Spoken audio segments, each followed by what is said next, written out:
અને એને Telegram સણસણતો Telegram મોકલ્યો કે તું જલ્લાદ છે કે છોકરો છે. આંધળી માનો પત્ર વાંચેલો.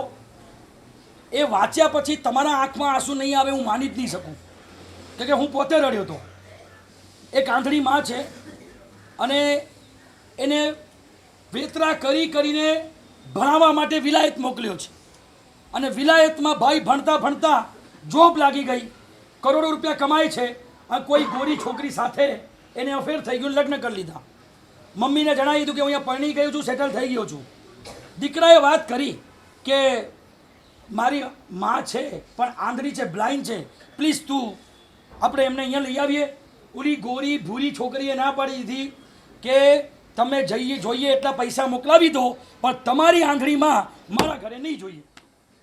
લાચાર થઈ ગયો પત્ની સામે અને પછી ન લાવી શક્યો. પછી તમે જો માના પત્રો પર પત્રો આવે, કોઈ જવાબ નહીં. ટેલિગ્રામ ચાલતા એ જમાનામાં ટેલિગ્રામ મોકલે તો પણ કોઈ પ્રકારના જવાબ નહીં. એમ કરતાં કરતાં માં મરણ સૈયાએ પડી છે. ગામના બધા લોકો આવ્યા અને ઓલા માજીને કહે કે પ્લીઝ મારા દીકરાને એકવાર મળાવી દો ને. પછી ગામના પંચાયતના જે સરપંચ હતા ને અને એને ટેલિગ્રામ સણસણતો ટેલિગ્રામ મોકલ્યો કે તું જલ્લાદ છે કે છોકરો છે. તારી માએ કેવા વેતરા કર્યા, આંધળી હતી છતાં પણ કેટલા વેતરા કર્યા અને આજે મરવા પડી છે, તું આવતો નથી. અને ખંખેરી નાખ્યો એને. અને પછી તો એને અંદરથી એવી આગ લાગી કે ના મારે હવે જવું જ જોઈએ. પત્નીએ રોક્યો, પત્નીનો વિરોધ હતો. એને કીધું સાઈડમાં હટી જાવે, મને રોકતી નહીં. ભાઈએ ફ્લાઇટ પકડી પણ કમ નસીબ કે માના પ્રાણ પણ ઘેરા ઉડી ગયા. છોકરો આવ્યો, લાશ પડી છે, આખું ગામ ભેગું થયું છે, રડે છે, બહુ રડે છે, બધા ગામવાળા રડે છે. છોકરો આવીને પણ આમ સ્તબ્ધ થઈ ગયો કે મારે માને જીવતે મળવાનું હતું, એની જગ્યાએ આજે હું સબ સામે ઊભો છું. મારી મરણ સૈયામાં પડેલી મારી માં દેખાય છે. એક પગે સ્પર્શ કરીશ તો એને સ્પંદન નથી થવાનું, એને કોઈ સ્પર્શ નહીં થાય. અને એને અફસોસ થાય છે કે મેં આટલી વાર કેમ મારી પત્નીની કયામાં આવીને મેં વાત ન માની હોત ને આવી ગયો હોત તો આજે મારી માં મને જીવતી મળત. આશ્ચર્યની વાત એ છે એ લાશ ઉપર એક પત્ર પડ્યો છે. છેલ્લે એવું કહી ગયા હતા મારો દીકરો આવે ને તો એને પત્ર વંચાવજો.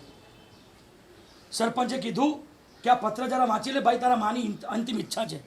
એ કે આ પત્રમાં શું છે કે ભાઈ હવે આ પત્ર અમને વાંચવાની ના પાડી છે પણ પત્ર તને જ વાંચવાનો છે, પછી તને યોગ્ય લાગે તો અમને જણાવજે, બાકી તું વાંચી લે પત્ર.